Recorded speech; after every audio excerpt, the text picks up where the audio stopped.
अस्सलामुअलैकुम वरहमतुल्लाहि वबरकातुहु औज़ुबिल्लाहिमिनश्शैतानिर्रजीम बिस्मिल्लाहिर्रहमानिर्रहीम సూరా 9 అత్తౌబా 91-110 ఆయతులు. అత్తౌబా అనగా పశ్చాత్తాపం. ఆయత్ నంబర్ 91. బలహీనులపై, రోగ పీడితులపై ఖర్చు పెట్టడానికి తమ వద్ద ఏమీ లేని వారిపై ఏ దోషమూ లేదు. అయితే వారు అల్లాహ్ పట్ల, ఆయన ప్రవక్త పట్ల శ్రేయోభిలాషులై ఉండాలి. అలాంటి సజ్జనులపై ఆరోపణలకు ఏ ఆస్కారము లేదు. అల్లాహ్ అపారంగా క్షమించేవాడు, కరుణించేవాడును. ఈ ఆయతులో బలమైన కారణం వల్ల యుద్ధంలో పాల్గొనలేకపోయిన వారి ప్రస్తావన వచ్చింది. ఉదాహరణకు 1. బలహీనులు, వృద్ధులు, అంధులు, వికలాంగులు. 2. వ్యాధిగ్రస్తులు. 3. యుద్ధం కొరకు బయటదేరటానికి కావలసిన సామగ్రి కూడా లేనివారు. ఇలాంటి వారు రానందుకు నిందించకూడదు. వారు అల్లాహ్ పట్ల, ప్రవక్త పట్ల విధేయత కలిగి ఉంటే చాలు. జిహాద్, యుద్ధం పట్ల వారిలో సదుద్దేశం ఉండాలి. తాము శక్తిమంతులమై ఉంటే తప్పక ఈ పోరాటంలో పాల్గొనేవారమన్న మంచి ఆలోచన వారిలో ఉంటే చాలు. వారు యుద్ధం చేయలేకపోయినా దైవం పట్ల, దైవ ప్రవక్త పట్ల విరోధభావం కలిగి ఉన్న వారిని వారు అసహ్యించుకోవాలి. అలాంటి సజ్జనులు యుద్ధం చేయలేకపోయినప్పటికీ నిందార్హులు కారు. ఆయత్ నంబర్ 92. నీ వద్దకు వచ్చి తమకు వాహనాలు సమకూర్చమని విన్నవించుకునే వారిపై కూడా ఎలాంటి ఆక్షేపణలకు ఆస్కారం లేదు. మీకివ్వటానికి నా వద్ద ఏ వాహనము లేదు అని నువ్వు వారికి చెప్పినప్పుడు వారు దుఃఖవదనులవుతారు. వారి కళ్లల్లో నుంచి కన్నీరు ఉబికి వస్తుండగా క్లిష్ట పరిస్థితుల్లో ఖర్చు పెట్టడానికి తమ వద్ద ఏమీ లేనందుకు వారు విలపిస్తూ తిరిగి వెళ్ళిపోతారు. చిత్తశుద్ధి ఉన్నప్పటికీ ఆర్థిక వనరులు లేనందున యుద్ధంలో పాల్గొనలేకపోయిన ముస్లింల గురించి ఇక్కడ ప్రస్తావించడం జరిగింది. మీకు ఇద్దామంటే ఏ వాహనమూ లేదే అని ప్రవక్త చెప్పినప్పుడు వారు బాధపడతారు. యుద్ధంలో పాల్గొనలేకపోతున్నందుకు వారి కళ్లల్లో నుంచి కన్నీరు ఉబికి వస్తుంది. వారు నిఖార్సైన ముస్లింలు. అల్లాహ్ అంతర్బాహ్యాల స్థితిని బాగా ఎరిగినవాడు. ఆయన వాళ్లకు యుద్ధం నుంచి మినహాయింపునిచ్చాడు. అలాంటి నిష్కల్మష మనస్కుల గురించి ఒక హదీసు ఉంది. మహనీయ ముహమ్మద్ సల్లల్లాహు సల్లం వారు ధర్మయుద్ధంలో పాల్గొంటున్న ముస్లింలతో ఈ సజ్జనుల గురించి ప్రస్తావిస్తూ ఇలా వక్కాణించారు. మీ వెనుక మదీనాలో కొంతమంది ఉన్నారు. మీరు ఏ లోయను దాటినా, ఏ మార్గం గుండా నడిచిపోయినా ఆ పుణ్యఫలంలో మీతో పాటు వారు సమాన భాగస్థులే. వారు మదీనాలో కూర్చుండిపోయినప్పటికీ వారికి పుణ్యఫలం ఎలా లభిస్తుంది అని సహచరులు రజియల్లాహు అన్హు సందేహపడగా తగు కారణం వారిని కట్టిపడేసింది అని ఆయన సల్లల్లాహు సల్లం సమాధానమిచ్చారు. ఆయత్ నంబర్ 93. స్థితిమంతులై ఉండి కూడా నీ నుండి అనుమతిని కోరే వారిపై మాత్రం దోషం ఉంది. వారు ఇంటి పట్టున ఉండే ఆడవారి వెంట ఉండటానికే ఇష్టపడ్డారు. వారి హృదయాలపై అల్లాహ్ ముద్ర వేశాడు. అందువల్ల వారు తెలుసుకోలేకపోతున్నారు. 86-87 ఆయతులలో ప్రస్తావించబడిన కపటులే మళ్ళీ ఇక్కడ ప్రస్తావనకు వచ్చారు. చిత్తశుద్ధి గల ముస్లింల మానసిక పరిస్థితి ఇలా ఉండగా మరోవైపున కపటుల ధోరణి తద్భిన్నంగా ఉంటుందని తెలియజెప్పడానికే వీళ్ళ ఉపమానం ఇవ్వబడింది. మూలంలో కవాలిఫ్ అని అనబడింది. ఇది కాలిఫతున్కు బహువచనం. కాలిఫతున్ అంటే వెనుక ఉండిపోయిన వారు. అంటే మహిళలు, బాలబాలికలు, వికలాంగులు, వృద్ధులు, బలహీనులు. వారు యుద్ధంలో పాల్గొనలేరు. కానీ తగు కారణమేదీ లేకుండానే బాధ్యతల నుంచి పలాయనం చిత్తగించే శ్రీమంతులు, కపటులు ఇక్కడ తీవ్రంగా నిందించబడ్డారు. అకారణంగా ఇలా వెనుక ఉండిపోవడం ఎంత ఘోరమైన తప్పిదమో వారికి తెలిసి ఉంటే వారిలా చేసేవారు కాదు. ఆయత్ నంబర్ 94. మీరు వారి వద్దకు తిరిగి వెళ్ళినప్పుడు వారు మీ దగ్గరకు వచ్చి సాకులు చెబుతారు. ఓ ప్రవక్త, వారితో ఇలా అను, సాకులు చెప్పకండి. మీరు చెప్పే ఏ మాటను మేము నమ్మబోము. మీ సమాచారం అంతా అల్లాహ్ మాకు తెలియజేశాడు. ఇక మీదట కూడా అల్లాహ్, ఆయన ప్రవక్త మీ కార్యకలాపాలను గమనిస్తూనే ఉంటారు. తరువాత మీరంతా గోచరాగోచర విషయాలన్నీ తెలిసిన వాని వైపుకు మరలింపబడతారు. మరి మీరు ఏమేమి చేస్తూ ఉండేవారో ఆయన మీకు తెలుపుతాడు. ఆయత్ నంబర్ 95. మీరు వారి వద్దకు తిరిగి వెళ్ళినప్పుడు మీరు వారిని వారి మానాన వదిలిపెడతారన్న ఉద్దేశంతో వారు మీ ముందు అల్లాహ్పై ప్రమాణాలు చేయటం మొదలెడతారు. కాబట్టి మీరు వాళ్లను వాళ్ళ మానాన్న వదిలిపెట్టండి. వాళ్ళు పరమ అశుద్ధులు. వారు సంపాదించుకున్న దానికి ప్రతిఫలంగా వారి నివాస స్థానం నరకమవుతుంది. ఆయత్ నంబర్ 96. మీరు వారి పట్ల ప్రసన్నులవుతారన్న ఉద్దేశంతోనే వారు ప్రమాణాలు చేస్తారు. ఒకవేళ మీరు వారి పట్ల ప్రసన్నులైనా అల్లాహ్ మాత్రం ఆ అవిధేయుల పట్ల ప్రసన్నుడు అవడు. తబూక్ యుద్ధ సందర్భంగా కల్లబొల్లి కబుర్లు చెప్పి యుద్ధం నుంచి తప్పించుకున్న నయవంచకుల, కపటుల, మునాఫిక్ల ప్రస్తావన ఈ 94-96 ఆయతులలో ఉంది. దైవ ప్రవక్త సల్లల్లాహు ప్రవక్త ప్రియ సహచరులు క్షేమంగా మదీనాకు తిరిగి వచ్చేసరికి వారు బిక్కచచ్చిపోయారు. అందరి సమక్షంలోకి వచ్చి మరోసారి కుంటి సాకులు చెప్పడం మొదలెట్టారు. పదే పదే దేవుని పేర ప్రమాణాలు చేయసాగారు. ఆ విధంగానైనా ముస్లింల విశ్వాసాన్ని చూరగొనాలన్నది వాళ్ల తాపత్రయం. కానీ వాళ్ల మనోభిరామం ఏమిటో అల్లా తన ప్రవక్తకు తెలియపరిచాడు. వాళ్ల కళ్ళబుల్లి కబుర్లను నమ్మరాదని కూడా తాకీదు చేశాడు. ఆ మాటే దైవ ప్రవక్త వాళ్లకు చెప్పేశారు. ఆయన సల్లల్లాహు ఇలా అన్నారు: మేము మీ బూటకపు సంజాయిషిని ఎలా నమ్మేది? మీ మాటల్లో ఏ మేరకు వాస్తవం ఉందో సమీప భవిష్యత్తులో మరింత స్పష్టంగా తెలిసిపోతుంది. మీ కార్యకలాపాలను అల్లా బాగా కనిపెట్టుకుని ఉన్నాడు. దైవ ప్రవక్త సల్లల్లాహు కూడా మీ పోకడలపై, కదలికలపై నిఘా వేసి ఉంచారు. ఒకవేళ అప్పటికీ మీరు ముస్లింలను ఏమార్చగలిగినప్పటికీ ఆఖరికి మీరంతా మరలిపోవలసింది అల్లా వద్దకే కదా. మీ లోగుట్టు అంతా ఆయన క్షుణ్ణంగా తెలుసు. ఆయన్ని మీరెట్టి పరిస్థితుల్లోనూ మోసపుచ్చలేరు. మీ చిట్టా పద్దులన్నింటినీ ఆయన మీ ముందుంచేస్తాడు. మీరు చూసి చూడనట్లుగా, తెలిసి తెలియనట్లుగా వ్యవహరిస్తారేమోనని వాళ్ళు ఆశలు పెట్టుకున్నారు. అందుకే వారు మాట్లాడితే దేవుని తోడు అంటున్నారు. కాబట్టి నువ్వు వాళ్లను వాళ్ళ మానాన్న వదిలిపెట్టు. తమ ఆలోచనల రీత్యా, ఆచరణ దృష్ట్యా వాళ్ళు పరమ అశుద్ధులు. వారు చేసిన పాపానికి ప్రతిఫలం నరకం తప్ప మరొకటి కాదు. ఓ మహమ్మద్, నీ మెప్పు పొందాలన్న తాపత్రయంతో వాళ్ళు అదే పనిగా ప్రమాణాలు చేస్తారు. వాళ్ళు ఒట్టి మూర్ఖులు. వాళ్ల హామీలను నువ్వు నమ్మినా వారి ఆంతర్యాలలో తిష్టవేసి ఉన్న తిరస్కార వైఖరి గురించి అల్లాహకు తెలియదని ఎలా అనుకున్నారట? ఒకవేళ నువ్వు వారిని నమ్మినా ఆ అవిధేయులను దేవుడు మాత్రం నమ్మడు. ఆయత్ నంబర్ 97. పల్లెటూరి బైతుల అవిశ్వాసం, కాపట్యంలో మరింత కరడుగట్టినవారు. అల్లా తన ప్రవక్తపై అవతరింపజేసిన ఆదేశాల గురించి వారికి తెలియకుండా ఉండే అవకాశాలు ఎక్కువ. అల్లా మహాజ్ఞాని, గొప్ప వివేకవంతుడు. ఇంతవరకు మదీనా నగరంలో నివసించే కపటుల గురించి వచ్చింది. మదీనా చుట్టుప్రక్కల గల పల్లె ప్రాంతాలలో కూడా మరికొంతమంది కపటులు ఉండేవారు. వీరిని ఆరాబ్ అని అనేవారు. ఆరాబీ దీని ఏకవచనం. నగరవాసుల, పట్టణవాసుల సభ్యతా సంస్కారాలతో పోల్చి చూస్తే వీళ్లలో మరటుతనం, కరుకుతనం మరీ ఎక్కువ. అవిశ్వాసం, కాపట్యం విషయంలో కూడా అదే పరిస్థితి. అంటే పట్టణ ప్రాంతాలలో నివసించే కపటుల కన్నా పల్లె ప్రాంతాల కపటలు మరింత కర్కసులుగా ఉండేవారు. ఆ మాటకొస్తే దైవాదేశాల గురించి కూడా వారికి అంతగా తెలియదు. ఈ ఆయతులో వారి గురించి చెప్పబడింది. కొన్ని హదీసుల ద్వారా కూడా ఈ పల్లెటూరి బైతుల ప్రవర్తన ఎలా ఉండేదో తెలుస్తోంది. ఉదాహరణకు, ఒకసారి కొంతమంది పల్లెటూరి బైతులు, ఆరాబీలు దైవ ప్రవక్త సల్లల్లాహు సన్నిధికి వచ్చారు. ఏమిటి, మీరు చిన్నపిల్లలను ముద్దాడుతున్నారా అని వారు ఆశ్చర్యంగా అడిగారు. అవును అని ప్రవక్త సహచరులు రజియల్లాహు అన్హు జవాబిచ్చారు. దైవ సాక్షి, మేము మాత్రం అలా ముద్దు పెట్టుకోము అని వాళ్ళు అన్నారు. దానికి దైవ ప్రవక్త సల్లల్లాహు దేవుడు మీ మనస్సుల్లో నుంచి దయాదాక్షిణ్యాలను, ప్రేమానురాగాలను తీసివేస్తే దానికి నేనేం చేయను అని చురకంటించారు. ఎందుకంటే వారు నగరానికి దూరాన ఉండేవారు. దైవం మరియు దైవ ప్రవక్త సల్లల్లాహు వారి ఉపదేశాలను వినే అవకాశం వారికి చాలా తక్కువగా లభించింది. ఆయత్ నంబర్ 98. తాము ఖర్చు పెట్టేదంతా ఒక విధంగా తమపై విధించబడిన జరిమానా అని భావించేవారు కూడా ఈ పల్లెవాసులలో కొందరున్నారు. మీపై చెడ్డకాలం ఎప్పుడు వస్తుందా అని వారు ఎదురు చూస్తున్నారు. చెడ్డకాలం వాళ్లపైనే వచ్చి పడుతుంది. అల్లాహ్ అంతా వినేవాడు, అన్నీ ఎరిగినవాడు. మూలంగా మగ్రం అని చెప్పబడింది. అసలు ఇది గుర్మున్ నుంచి వచ్చింది. పరిహారాన్ని, జరిమానాను గుర్మున్ అంటారు. ఈ ఆయతకు భావం ఏమిటంటే, దైవ మార్గంలో ఖర్చు పెట్టాలంటే కపటలకు మనసొప్పేది కాదు. గత్యంతరం లేక ఖర్చు పెడుతున్నట్లు భావించేవారు. ఇప్పుడు ఈ పల్లెవాసులలో 2 రకాల వారున్నారు. వీరు మొదటి రకానికి చెందినవారు.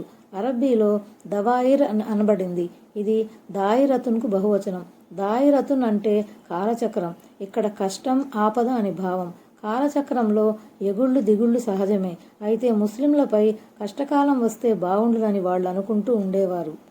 యథార్థానికి వారి దుష్ట సంకల్పం మూలంగా చెడ్డకాలం వారిపైనే వచ్చి పడుతుంది. వారే దానికి అర్హులు. లేక చెడ్డకాలం వారి మీదే పడుగా కానీ ఇది వారికి శాపం కావచ్చు. ఆయత్ నంబర్ 99. మరి ఈ పల్లె జనులలోనే అల్లాహ్ను అంతిమ దినాన్ని విశ్వసించే వారు కూడా ఉన్నారు. తాము ఖర్చు పెట్టే సొమ్మును దైవ సామీప్యం పొందే దైవ ప్రవక్త వేడుకోలకు, దువాకు సాధనంగా ఉపయోగపడే వస్తువుగా వారు తలపోస్తారు. తెలుసుకోండి, వారు చేసే ఈ ఖర్చు నిశ్చయంగా వారి ఎడల సామీప్య సాధనం అవుతుంది. అల్లా తప్పకుండా వారిని తన కారుణ్యంలో చేర్చుకుంటాడు. నిస్సందేహంగా అల్లా క్షమాశీలుడు, దయామయుడు. వీరు పల్లెవాసుల్లో రెండవ కోవకు చెందినవారు. పట్టణ ప్రాంతాలక్కడు దూరాన ఉన్నప్పటికీ అల్లాహ్ను అంతిమ దినాన్ని విశ్వసించే భాగ్యం అల్లాహ్ వీరికి వసగాడు. విశ్వాసం, ఈమాన్ చలువ వల్ల అల్లాహ్ వారిలోని అజ్ఞానాన్ని, అనాగరికతను కూడా పారద్రోలాడు. తత్ఫలితంగా వారు దైవ మార్గంలో చేసే ఖర్చును జరిమానాగా భావించే బదులు దైవ సామీప్యాన్ని పొందే అత్యుత్తమ సాధనంగా తలపోసేవారు. తాము చేసే దాన ధర్మాల ద్వారా దైవ ప్రవక్త సల్లల్లాహు అలైహి వసల్లం గారి దీవెనలు లభిస్తాయని భావించేవారు. దాన ధర్మాలు చేసే వారి కోసం మహాప్రవక్త సల్లల్లాహు అలైహి వసల్లం దువా, వేడుకోలు చేసేవారని దీని ద్వారా సంకేతం లభిస్తుంది. తన వద్దకు సత్కాను తెచ్చిన ఒక వ్యక్తినుద్దేశించి, ఓ అల్లా, అబూ ఔఫా కుటుంబీకులపై కారుణ్యాన్ని కురిపించు అని ఆయన దువా చేశారు. దైవ కారుణ్యం వారికి ప్రాప్తిస్తుందన్న దానికి, వారు దైవ కారుణ్యానికి అర్హులన్నదానికి ఇది ప్రబల తార్కాణం. ఆయత్ నంబర్ 100. ముహాజిర్లలో, అన్సార్లలో ప్రప్రథమంగా ముందంజ వేసిన వారితోనూ, తరువాత చిత్తశుద్ధితో వారిని అనుసరించిన వారితోనూ అల్లా ప్రసన్నుడయ్యాడు. వారు అల్లా పట్ల ప్రసన్నులయ్యారు. క్రింద కాలువలు ప్రవహించే స్వర్గవనాలను అల్లా వారి కోసం సిద్ధం చేసి ఉంచాడు. వాటిలో వారు కలకాలం ఉంటారు. గొప్ప సాఫల్యం అంటే ఇదే. ఈ ఆయతులో 3 వర్గాల గురించి చెప్పబడింది. 1 ముహాజిర్లు, 2 అన్సార్లు, 3 ముహాజిర్లను, అన్సార్లను చిత్తశుద్ధితో అనుసరించేవారు. 1 ముహాజిర్లు ఇస్లాం ధర్మం కోసం దైవాజ్ఞపై, దైవ ప్రవక్త ఆదేశంపై మక్కా తదితర ప్రాంతాల నుంచి మదీనాకు వలసపోయిన వారు. దీనికోసం తమ ఇల్లు వాకిలిని, ఆస్తిపాస్తులను, ఆప్తులను సైతం వదులుకున్నవారు. 2 అన్సార్లు మదీనాలో నివసించే విశ్వాసులు. వీరు అడుగడుగునా దైవ ప్రవక్త సల్లల్లాహు అలైహి వసల్లంకు ఆదరువుగా నిలిచారు. దైవ మార్గంలో మదీనాకు ప్రస్థానం, హిజ్రత్ చేసి వచ్చిన ముహాజిర్లను అన్ని విధాలా ఆదుకున్నారు. వారిని తమ అన్నదమ్ముల్లా చూసుకున్నారు. వారి కోసం తమ సర్వస్వాన్ని త్యాగం చేయడానికి సిద్ధమయ్యారు. ఈ 2 వర్గాల గురించి ప్రస్తావిస్తూ వారిలో ప్రప్రథమంగా ముందంజ వేసిన వారు సాబిఖూన్, అవ్వలూన్ అని చెప్పడం గమనార్హం. ఇంతకీ ముందంజ వేసిన ఆ ధన్యజీవులు ఎవరు? ఈ విషయంలో వ్యాఖ్యాతల మధ్య భిన్నాభిప్రాయాలు వ్యక్తమయ్యాయి. 2 కిబ్లాల వైపుకు తిరిగి నమాజ్ చేసిన తొల్దలి ముస్లింలు, అంటే బైతుల్ మక్దిస్ కిబ్లాగా ఉన్న కాలంలోనే ఇస్లాం స్వీకరించిన ముహాజిర్ మరియు అన్సారులు సాబిఖూన్, అవ్వలూన్గా పరిగణించబడతారని కొంతమంది పండితులు భావించగా, హుదైబియా ఒడంబడిక సందర్భంగా బైత రిజ్వాన్ ప్రమాణంలో పాల్గొన్న సహాబీలు వీరు అని మరికొంతమంది విద్వాంసులు అభిప్రాయపడ్డారు. బద్ర్ రణరంగంలో పాల్గొన్న వారని ఇంకొంతమంది చెప్పారు. ఇమాం షౌకాని దృష్టిలో పైన ప్రస్తావించబడిన వారంతా ఈ అత్యుత్తమ శ్రేణికి చెందినవారే. 3 చిత్తశుద్ధితో ముహాజిర్లను, అన్సార్లను అనుసరించేవారు.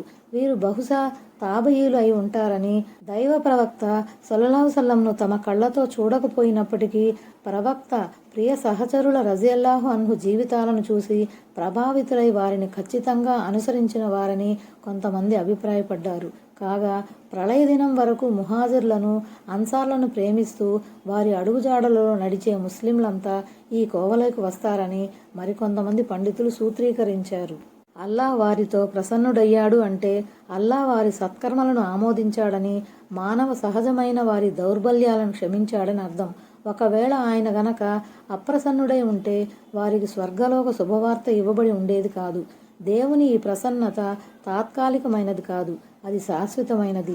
అల్లా వారి తప్పులను మన్నించి వారి పట్ల సంతుష్టుడైనప్పుడు మనం ఆ మహనీయుల జీవితాలపై, వారి చర్యలపై విమర్శనాత్మక వ్యాఖ్యలు చేయటం ఎంతమాత్రం తగదు. పైగా మనం వారి జీవితాలను ఆదర్శంగా తీసుకోవాలి. నిజాయితీగా వారిని అనుసరిస్తే అది దైవ ప్రసన్నతను చూరగనే సాధనమవుతుంది. ఒకవేళ మనం ఆ మహనీయుల పట్ల వైరభావం గాని, ద్వేషం గాని పెంచుకున్నామంటే అది దేవుని అప్రసన్నతకు కారణం కావచ్చు. ఆయత్ నంబర్ 101. ఇకపోతే మీ చుట్టుప్రక్కల ఉండే పల్లెవాసుల్లోనూ, మదీనాలో నివసించే వారిలోనూ కొందరు వంచకులు మునాఫిక్లు ఉన్నారు. వారు వంచనలో మహామొండివారు. ఓ ప్రవక్త, నువ్వు వారిని ఎరుగవు. వారెవరో మాకు తెలుసు. మేము వారికి రెట్టింపు శిక్షను విధిస్తాము. అనంతరం వారు ఘోరమైన శిక్ష వైపుకు తరలించబడతారు. మూలంలో మరదు అలన్నిఫాక్ అని ఉంది. అరబ్బీలో మరదా లేక తమర్రదా అనే పదాలకు నునుపు, జారుడుతనం ఒకటిగా ఉండటం అనే అర్థాలు వస్తాయి. అందుకే ఆకులు లేని కొమ్మను, వెంట్రుకలు ఉండని గుర్రాన్ని, అలాగే ముఖంపై వెంట్రుకలు మొలవని పిల్లవాణ్ణి కూడా అరబ్బీలో అమ్రద్ అని అంటారు. మొత్తానికి పై ఆయతులో మరదు అలన్నిఫాక్ అంటే కాపట్యం కోసం వారు తమను అంకితం చేసుకున్నారు. కాపట్యంలో రాటుదేలారు, దానిమీద పాతుకుపోయారు అని భావం.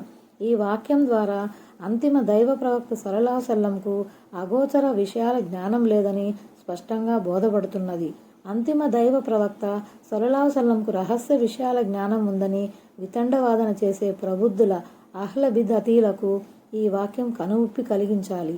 రెట్టింపు శిక్ష అంటే ఒకటి ప్రాపంచిక జీవితంలో కలిగే పరాభవం, మరొకటి పరలోక శిక్ష అని కొంతమంది వ్యాఖ్యానించారు. ప్రపంచంలోనే ఈ రెట్టింపు శిక్ష పడుతుందని మరికొంతమంది అభిప్రాయపడ్డారు. ఆయత్ నంబర్ 102. తమ తప్పులను ఒప్పుకున్న వారు మరికొందరున్నారు. వారు మిశ్రమమైన కర్మలు చేశారు, కొన్ని సత్కార్యాలు, కొన్ని దుష్కార్యాలు. అల్లాహ్ వారి పశ్చాత్తాపాన్ని స్వీకరిస్తాడన్న ఆశ ఉంది. నిశ్చయంగా అల్లాహ్ అపారంగా క్షమించేవాడు, అమితంగా కరుణించేవాడు.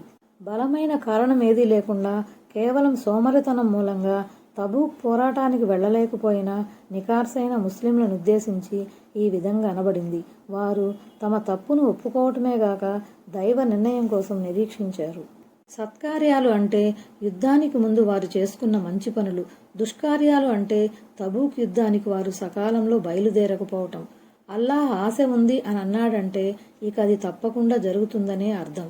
నిజాయితీగా చెందిన పశ్చాత్తాపాన్ని ఆయన తప్పకుండా సమ్మతిస్తాడు. ఎట్టకేలకు జరిగింది కూడా అదే. అల్లాహ్ తన దయతో వారి వైపుకు మరలి వారి తప్పులను క్షమించాడు. ఆయత్ నంబర్ 103. ఓ ప్రవక్త, నువ్వు వారిని పరిశుద్ధపరచటానికి, వారిని తీర్చిదిద్దటానికి వారి సంపదల నుంచి దానాలను తీసుకో. వారి బాగోగుల కోసం ప్రార్థించు. నిస్సందేహంగా నీ ప్రార్థన, దువా వల్ల వారికి శాంతి లభిస్తుంది.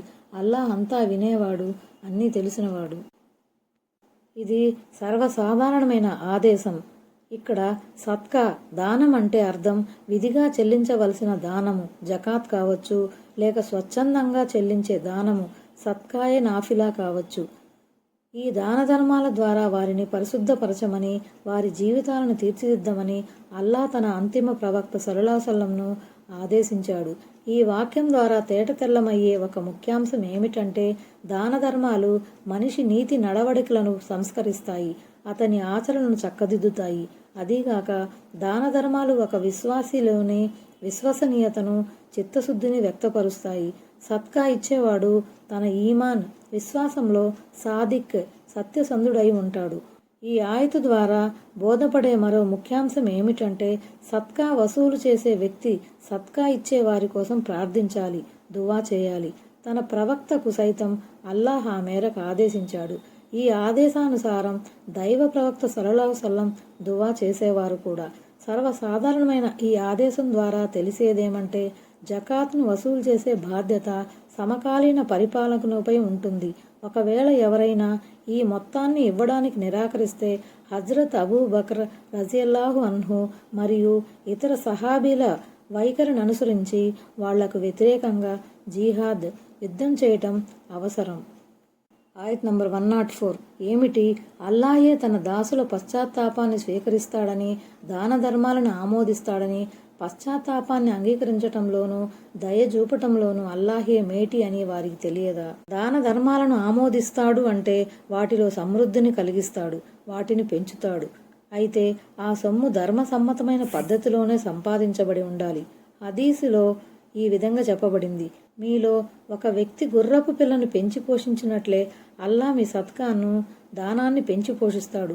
కడకు ఒక ఖర్జూర పండుకు సమానంగా ఉండే దానం ప్రవర్ధమానమై ఉహూద్ పర్వతంలా తయారవుతుంది అని మహనీయ ముహమ్మద్ సల్లల్లాహు అలైహి వసల్లం వారు ప్రవచించారు. ఆయత్ నంబర్ 105. ఓ ప్రవక్త, వారికి చెప్పు, మీ పనులు మీరు చేస్తూ పోండి, మీ పనులను అల్లాహ్ స్వయంగా చూస్తాడు. ఆయన ప్రవక్త మరియు విశ్వాసులు కూడా చూస్తారు. గోప్యమైన వాటిని, బహిరంగమైన వాటిని ఎరిగిన వాని వద్దకు మీరు ఎలాగూ మరలక తప్పదు. మీరు చేస్తూ ఉన్న దాన్నంతటినీ ఆయన మీకు తెలియజేస్తాడు. మీ కర్మలను ఒక్క అల్లాహే కాదు, దైవ ప్రవక్త సల్లల్లాహు అలైహి వసల్లం, ప్రవక్త సహచరులైన విశ్వాసులు కూడా గమనిస్తారు. ఈ మాటలు కపటులను ఉద్దేశించి చెప్పబడ్డాయి. వారి ఉద్దేశాలు ఎటువంటివో అల్లాహ్ తన ప్రవక్తకు తెలియజేయగా, సందర్భాన్ని, అవసరాన్ని బట్టి ప్రవక్త కూడా తన సహచరులకు ఆ కపటుల కర్మలను గురించి కొన్ని విషయాలు తెలియపరుస్తూ ఉంటారు. తద్వారా ముస్లింలు జాగ్రత్త పడతారు. ఆయత్ నంబర్ 106. ఇంకా కొందరున్నారు, వాళ్ల వ్యవహారం దైవాదేశం వచ్చే వరకు వాయిదా వేయబడింది. అల్లాహ్ వారిని శిక్షించనూ వచ్చు, లేదా క్షమించనూ వచ్చు. అల్లాహ్ అన్నీ తెలిసినవాడు, వివేకవంతుడు. తబూక్ యుద్ధ సందర్భంగా వెనుక ఉండిపోయిన వారిలోని ఒక వర్గం కపటులదైతే, ఏ కారణమూ లేకుండా బద్ధకం మూలంగా వెనుక ఉండిపోయిన వారు మరికొందరు. అయితే వీళ్లు కుంటి సాకులు చెప్పి తప్పించుకునే ప్రయత్నం చేయకుండా తమ తప్పిదాన్ని ఒప్పుకున్నారు. కానీ అప్పటికప్పుడే వారికి క్షమాభిక్ష లభించలేదు. వాళ్ల వ్యవహారం దైవానికి అప్పగించబడింది. ఆ వర్గం గురించిన ప్రస్తావనే ఇక్కడ వచ్చింది. ఆ విధంగా చేసిన తప్పును ఒప్పుకున్నవారు మొత్తం 3.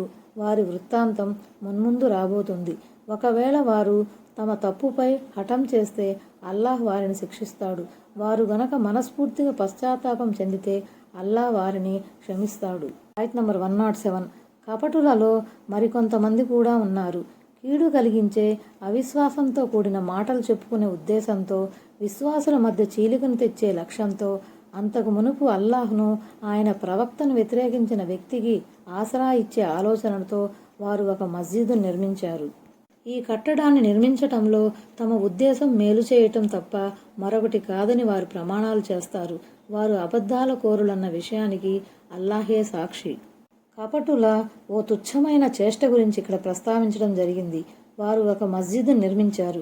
వర్షాలు కురుస్తున్నప్పుడు, చలిగాలులు వీస్తున్నప్పుడు తమలోని బలహీనులు, వృద్ధులు దూరం నుంచి మస్జిదే నబవీ వరకు రావటం కష్టంగా ఉందని, వారి సౌలభ్యం కోసమే తాము మరొక మస్జిద్ను కట్టామని వారు దైవ ప్రవక్త సల్లల్లాహు అలైహి వసల్లంను నమ్మబలికారు.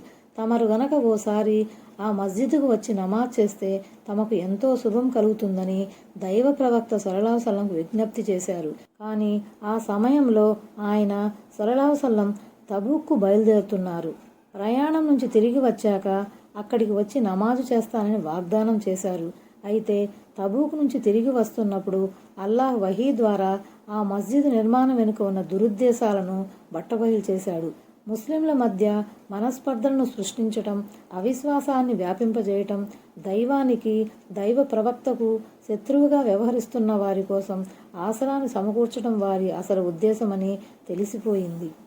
అంటే అబద్ధపు ప్రమాణాలు చేసి వారు దైవ ప్రవక్తను మోసగించాలనుకున్నారు. అయితే వారి కుటిల పన్నాగాల నుంచి అల్లాహ్ తన ప్రవక్తను కాపాడాడు.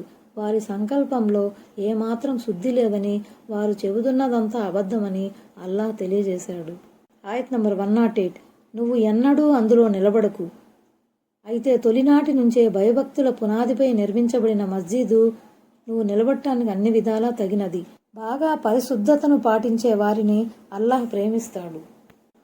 అంటే లోగడ నువ్వు చేసిన వాగ్దాన్ని అనుసరించి ఆ మస్జిదుకు వెళ్లకు అని అల్లాహ్ ఆదేశించాడు. ఈ ఆదేశాన్ని ఆయన సల్లల్లాహు అలైహి వసల్లం శిరసావహించటమే గాక కొంతమంది సహచరులను పంపి ఆ కట్టడాన్ని కూల్చివేయించారు. దీని ఆధారంగానే ఆరాధన కోసం గాక కేవలం ముస్లింల ఐకమత్యాన్ని కొల్లగొట్టే ఉద్దేశంతో నిర్మించబడే మస్జిదును విద్వాంసులు మస్జిదే జిరార్గా అభివర్ణిస్తారు. ముస్లింలలోని చీలికను నివారించటానికి, వారి సంఘటిత వ్యవస్థకు విఘాతం కలగకుండా ఉండటానికి అటువంటి మస్జిదులను కూల్చివేయటం అవసరమని కూడా పండితులు అభిప్రాయపడుతున్నారు. అన్ని విధాలా తగిన ఆ మస్జిద్ ఇంతకీ ఏది? మస్జిదే కుబా నేపథ్యంలో ఇలా అనబడిందా, లేక మస్జిదే నబవీని దృష్టిలో పెట్టుకొని ఈ విధంగా ఉపదేశించబడిందా? ఈ విషయమై పండితుల మధ్య భిన్నాభిప్రాయాలున్నాయి. ఈ 2 మస్జిదులకు ఈ ఆదేశం వర్తిస్తుందని సలఫ్లోని ఒక వర్గం భావించింది. ఇమాం ఇబ్న్ కసీర్ ఇలా అంటున్నారు: ఈ వాక్యం మస్జిదే కుబా నేపథ్యంలో అనబడిందని అనుకుంటే కొన్ని హదీసుల ద్వారా భయభక్తుల ప్రాతిపదికపై నిర్మించబడిన మస్జిదే నబవి అని తెలుస్తుంది. ఈ రెండింటి మధ్య వ్యాఘాతం కూడా లేదు. ఒకవేళ తొలినాటి నుంచే మస్జిద్ కుబాలో ఈ గుణం, భయభక్తుల గుణం సమృద్ధిగా ఉందని అనుకుంటే, మస్జిదే నబవి ఆశాంతం భయభక్తులతో తొణికిసలాడుతూ ఉంది. పరిశుద్ధతను బాగా పాటించే ఈ సజ్జనులు ఎవరు? వారు కుబా వాసులని హదీసు ద్వారా రూఢి అవుతుంది. అల్లా మీ శుచి శుభ్రతలను కొనియాడాడు, ఇంతకీ మీరేం చేస్తారు అని దైవ ప్రవక్త సల్లల్లాహు అలైహి వసల్లం వాళ్ళను ఒకసారి దర్యాప్తు చేయగా, మేము మట్టి పెడ్డలను ఉపయోగించడంతో పాటు నీరును కూడా ఉపయోగిస్తాము అని వారు వివరించారు.